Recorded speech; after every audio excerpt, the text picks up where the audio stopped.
quando a gente iniciou essa ideia de conscientizar os atletas, de levar para fazer exame, algo que me chocou muito na época foi o número de estudos que a gente já tinha, o número de casos que a gente já tinha e de atletas com lesões cardíacas. Sim. Como que está esse dado hoje? Dos atletas que chegaram para vocês, a porcentagem que tem algum tipo de lesão cardíaca? Você diz se o número aumentou, Pacho? Ou a evolução, ou o estudo tá longitudinal dele? Não, como está isso hoje? O que vocês têm desses dados? Cuidar. Não, eu tenho dados aqui, a gente levantou. Hoje a gente cadastrou hoje 234 pacientes, mas tem mais pacientes para analisar. Então, tem cerca de uns 400. Para o nosso TI fazer uma avaliação, né, me dá uma informação de quantos pacientes tem strain abaixo de 18. Tá? Se não me engano, eu tenho dado aqui. 70 e poucos por cento, se não me engano. Eu tenho dado aqui. Aí eu pedi para ele me dar a informação de quantos pacientes tem strain abaixo de 16. Só lembrando que o strain, né, é um dado, é um tipo de tecnologia que é feito através da ecocardiografia que me mensura a capacidade de uma célula cardíaca contrair e relaxar. Tá? Mais por deformidade. Ele representa a deformidade que a fibra faz, que a célula cardíaca faz.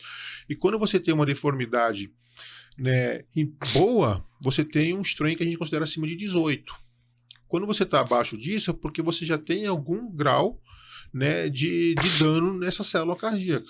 Grau já tá com problema, não seria uma predisposição. Você já tem uma alteraçãozinha já tá na merda. Irmão, de forma precisa, tá aqui, ó. Pra galera entender, essa parede, ela, com anabolizante, ela vai enrijecendo, vai endurecendo, ela vai perdendo. Aí a gente está falando dos danos diretos do anabolizante, né? Quando você usa anabolizante em níveis suprafisiológicos, você tem uma alteração, né, e uma agressão. Só complementa ali, irmão. Você deu o dado ali que o Pacho perguntou.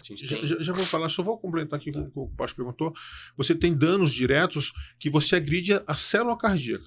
Então você vai fazer com que essa célula perca a capacidade de fazer justamente a deformação que ela precisa fazer para contrair.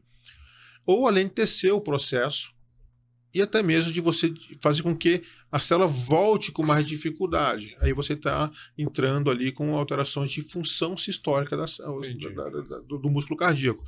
E com o uso do anabolizante, você também implementa processos inflamatórios entre as fibras cardíacas, com mais formação de fibrose, mais formação de colágeno, às vezes até mesmo gordura entre as fibras, que vai fazer com que você tenha um aumento dessa parede, né, do coração, da espessura da parede do coração, que a gente chama de hipertrofia, e também com dificuldade de relaxar. Né?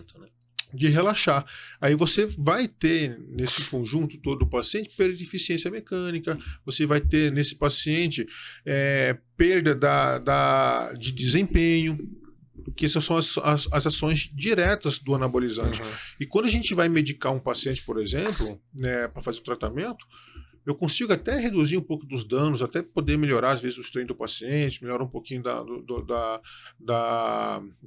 trabalho miocárdico. Em quanto tempo? Isso é variável, tá?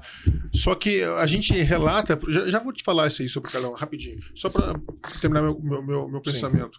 Né? Esses pacientes que têm essa disfunção, por conta desses transtornos diretos, se o paciente não para de manter de fazer uso abusivo do anabolizante, eles vão persistir mesmo com o medicamento.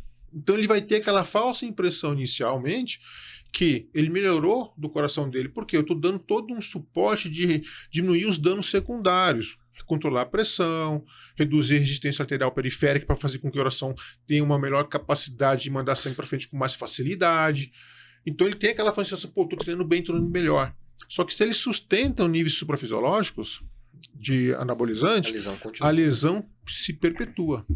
Tudo bem, às vezes pode até alentecer o processo. Só que isso é muito variável de paciente para paciente. Entendi. Tem cara que a gente conseguiu recuperar absurdamente o coração desse paciente.